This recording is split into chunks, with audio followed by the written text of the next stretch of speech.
Welcome once again, my fellow manipulators of digital fate. I'm Richie, this is Capricorn, and today's video is a little bit different because Wizards of the Coast just made an announcement basically doing the very first player first, profit last move we've seen them do in pretty much as long as I can remember, and they're actually making it easier to collect full sets, new sets moving forward without having to worry about opening reprints that you already have.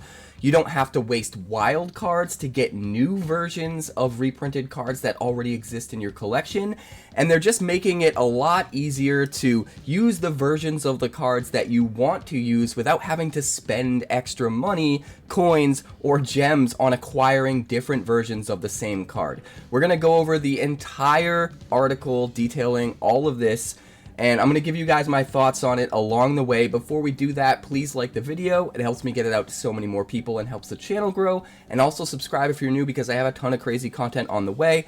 Also catch me live Monday through Friday over on Twitch. That's twitch.tv/QuarantineCapricorn, because if I'm alive and I'm breathing, I'm there and I'm streaming. Now let's dive in.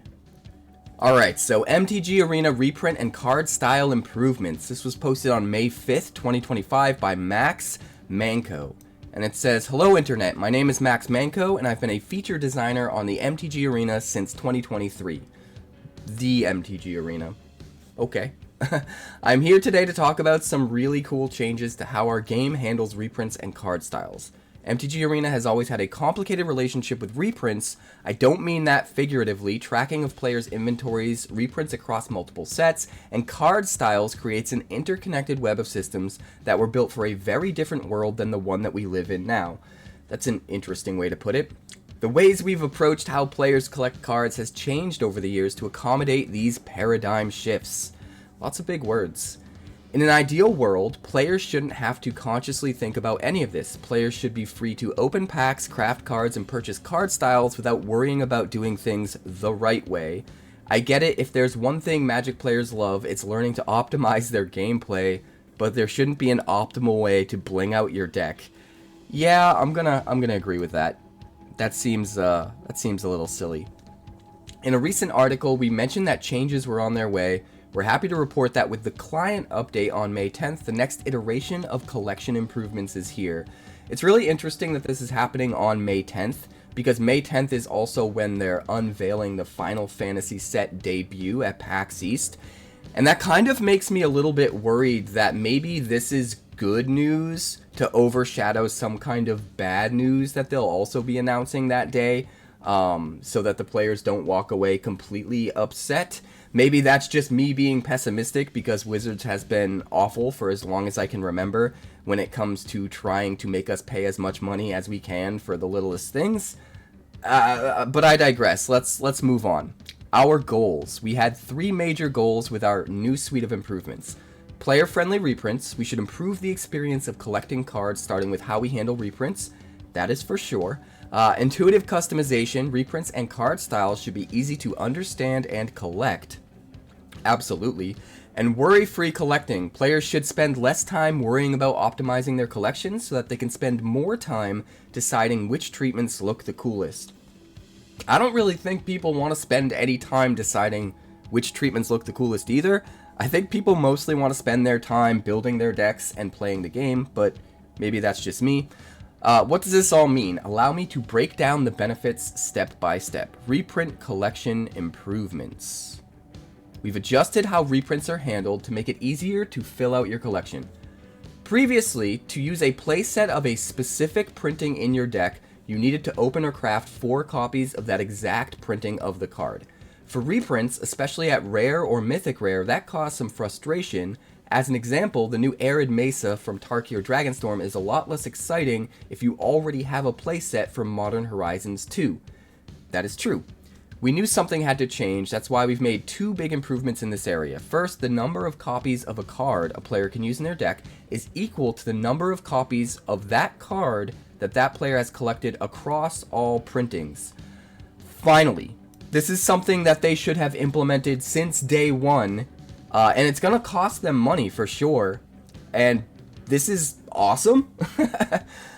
So, as an example, let's imagine a player has 1 copy of Opt from each of the following: Ixalan, Dominaria, Throne of Eldraine, and the Strixhaven School of Mages Mystical Archive, if they wanted to include 4 copies of Opt in their deck, prior to May 10th, this player would have to use all 4 different printings of Opt or craft 3 copies of their favorite printing.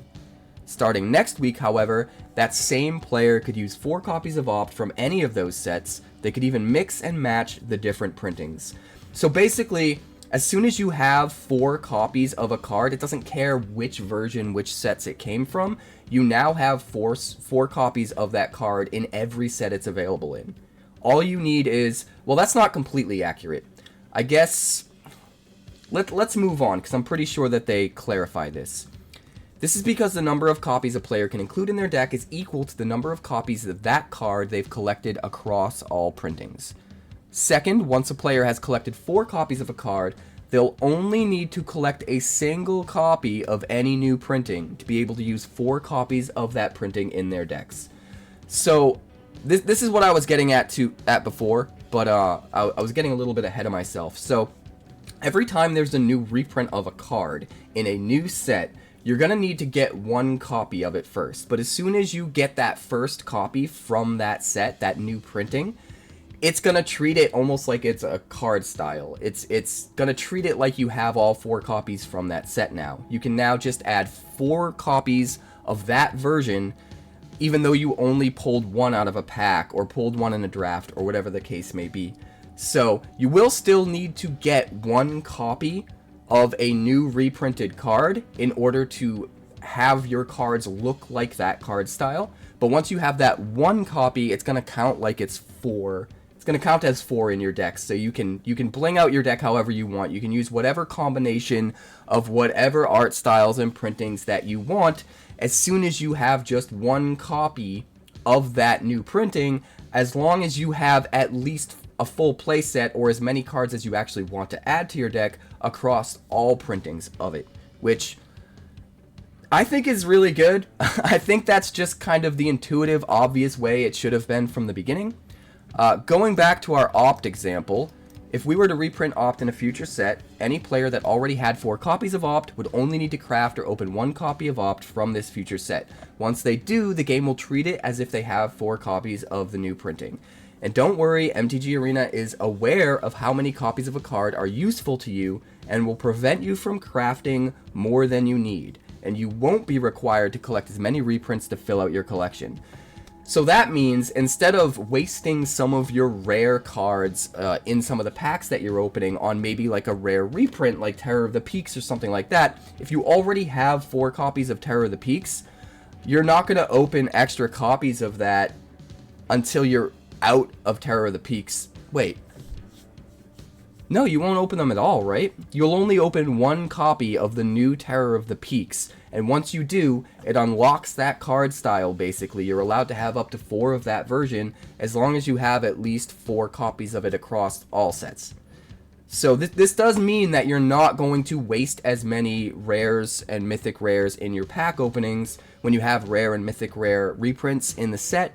And it also means you won't have to waste as many wild cards crafting things in order to fully collect a set, or to get like the newer version. If you want to use the newer version just because of how it looks, you'll no longer need to craft all 4 copies of that newer version. You'll just need to get 1, and once you have 1, it will unlock that style, that look, for every copy that you own, regardless of what set they're from. Kind of interesting. It'll be a lot easier, I think, to digest exactly how it works once you see it in action, but it makes a lot of sense. Faster duplicate protection and set completion. With these changes, it's faster to collect a playset of reprinted cards. As such, duplicate protection and vault progress will both kick in sooner. So yeah, you're not going to have to waste your time crafting or opening additional copies of these reprinted cards before you start getting, you know, vault progress and your duplicate protection kicking in and that sort of thing. Duplicate protection still exists, so reprints of rare and mythic rare cards that you've already collected will still be deferred until you've collected all the other eligible cards of that rarity in the set. The difference is that now, you'll only open a single copy of each reprinted card instead of 4. Similarly, vault progress for reprinted commons and uncommons will also begin sooner. For the purposes of completing a set, such as for the set collection screen or for certain achievements, you'll similarly only need a single copy of a card from a specific set, as you have a playset of cards with that same name. So again, just one copy of the card is going to count as collecting a playset, even for things like your collection and stuff like that, which is really nice. As always, duplicate protection is not applied when you open 14 card packs in limited events, such as draft or sealed, of course. You're always going to open whatever you could potentially open and have the option of drafting that to use in your deck. And because of that, it's not going to mess with the math of what you'll open in your limited packs. That wouldn't make any sense. Any card, any style. Previously, card styles were tied to specific printings of a card, which meant that to use a card style, you also needed to have sufficient copies of the default frame-based printing to which that card style was bound.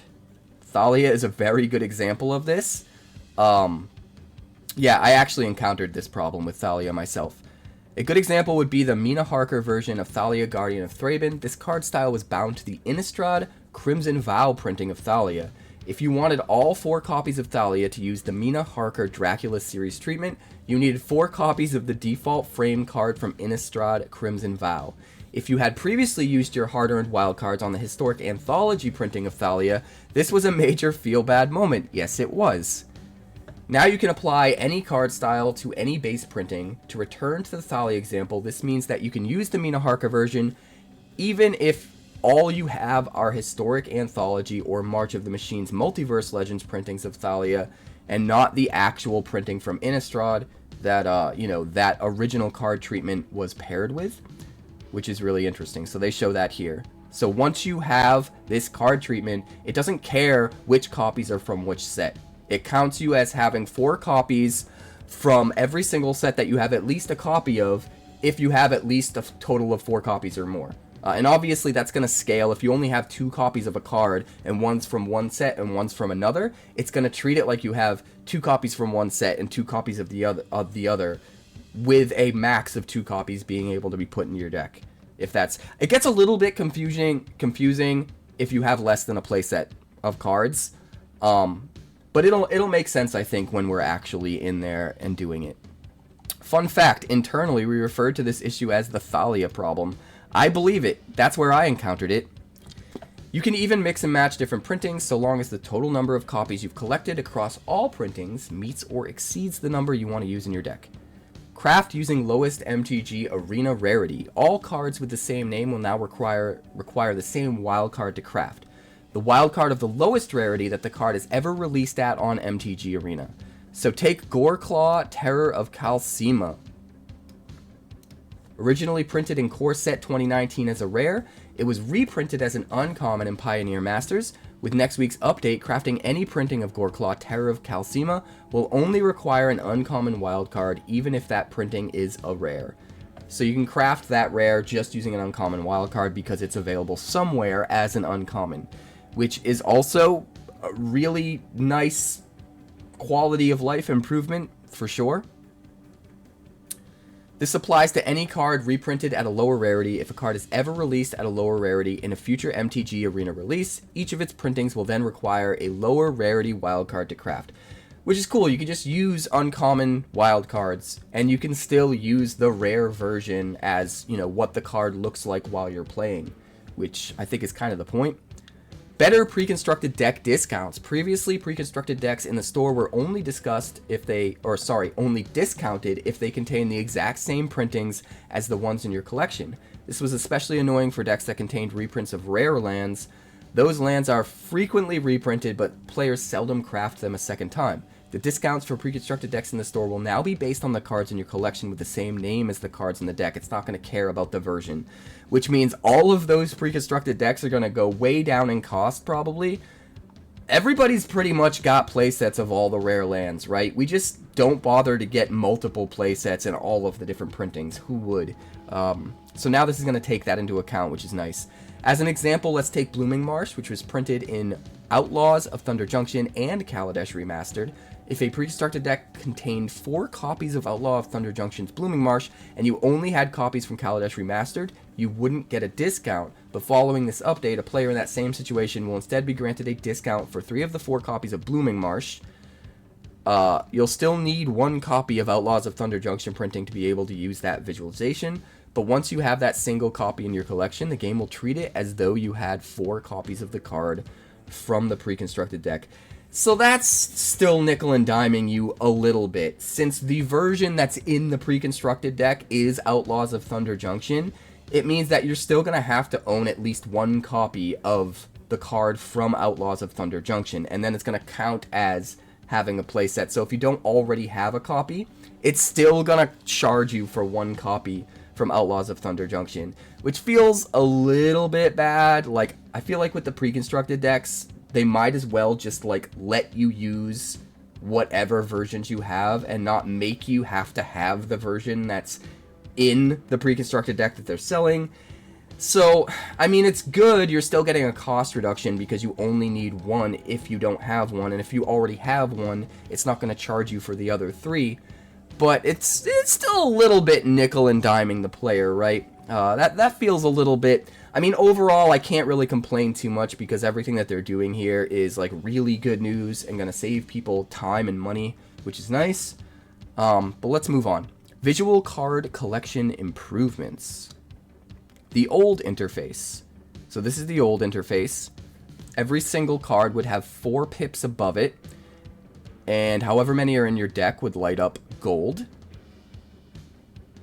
And then the card styles would just have the 1. As you may have noticed from some of the screenshots above, there have been small visual improvements to our deck builder to match the changes to how cards are collected. Alright, let's take a look at the new one. The new interface. Collapsed stacks of cards with the same name should be clearer and more consistent. Since the exact printings and card styles in players' decks are now more interchangeable, there is no longer any need for so many combinatorial states for the pips. That's a big word. Above the cards. We've also adjusted the pip colors themselves to improve their general visibility across our ever-changing backdrop art. So it looks like what they've done is they've had a black pop-up box come behind so that you can see everything more clearly. It also looks like...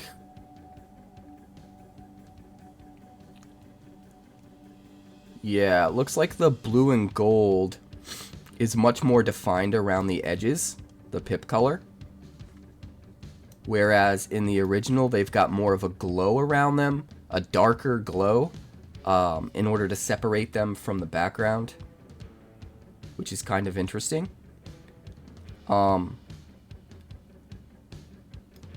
It also looks like, so you can see the 4 total pips on each of them, but there's an outline on available slots to still add into your deck. So at this point, he's already got 3 copies of Terror of the Peaks in his deck. 2 from this, and 1 from this. And so it only has 1 outlined pip on each of the styles because he can only add at most 1 more copy of Terror of the Peaks. So as you add copies, pips are going to shade out when you're no longer able to add that many copies into your deck. It's going to adjust as you add and subtract copies into your deck, so that the outline pips are the ones you could still potentially add into your deck, the full pips are the ones that are in your deck, and the shaded out pips are the total copies of the card that you have access to in total. So as you can see, all 3 of these have 4 pips above them. And this one has no pips, which means he hasn't acquired this card style yet. So, I mean, there are ways in which I like that better, I think.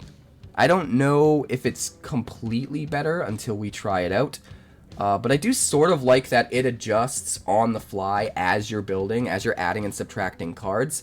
The pips with outlines around them that show you how many you have the potential to add kind of changes as you go on the fly. That'll be interesting. I don't think it's that big of a deal.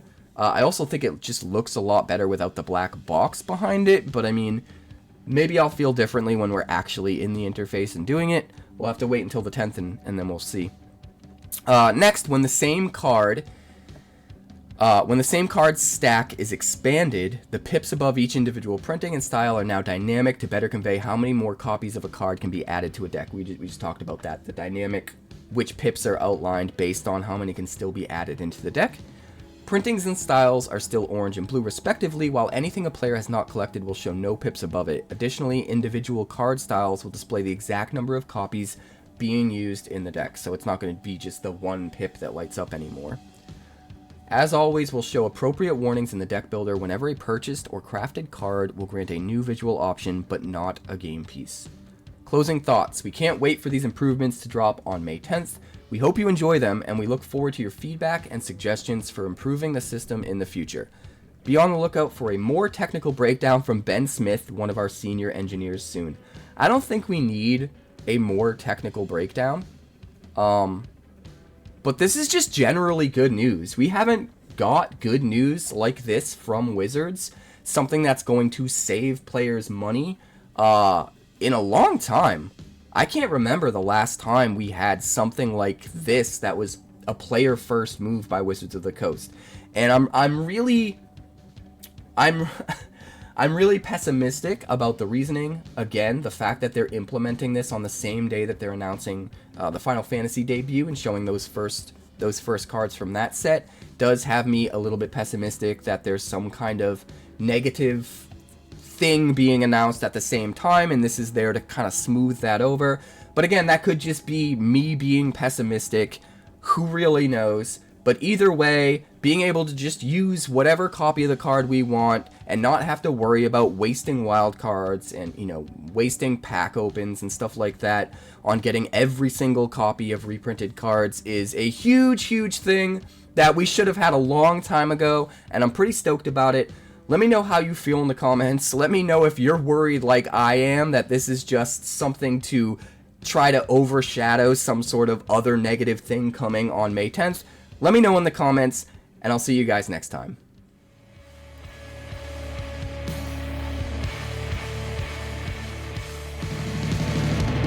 Thanks so much for checking out my channel. I'd like to give a huge shout out to all of my patrons over at Patreon.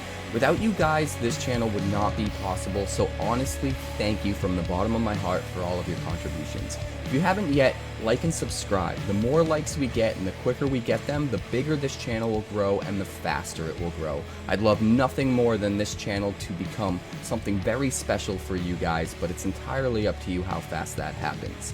Also, if you'd like more deck text, that's somewhere over there. And if you'd like to see what else the channel's been up to lately, that's somewhere up that way.